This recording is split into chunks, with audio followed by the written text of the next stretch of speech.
With respect to the offering of Hevel, the text states that Vayisha Hashem el Hevel ve'el minchato, and Rashi makes two observations. The first, defining the word Vayisha as Vayifen, and he turned. In other words, God paid attention to, took note of, accepted Hevel and his offering. Rashi then goes on to apply this translation of Vayisha to the non-acceptance of Kayin's offering, where the pasuk states Ve'el minchato lo sha'a, and to the other examples where this word is used, firstly one in Shmot and the other in Sefer Iyov. Then Rashi goes on to address the technicality as to how did God indicate the acceptance of one offering and the rejection of the other. To provide a context, Rashi writes, Yarda Eish v'lachka minchato. This is a comment drawn from the Medrash Haggadah, that a fire descended from heaven and basically consumed the offering of Hevel, and presumably left Kayin's offering intact.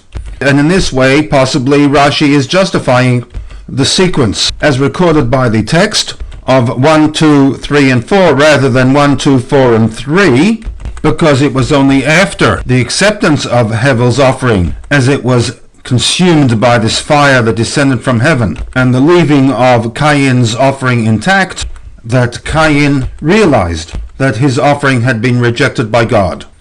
With this, we might be in a position to revisit the commentary that Rashi makes to Hevel's offering, that it was min hagarua. We ask that if this was the case, why did Kayin even bother to bring an offering that he knew full well would not be accepted? And furthermore, why the anger when God actually rejected his offering?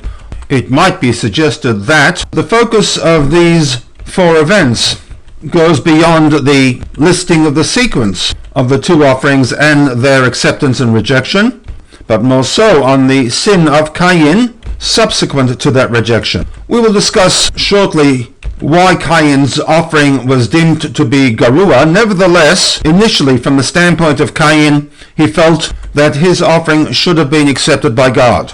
When it was not, Kayin had two options.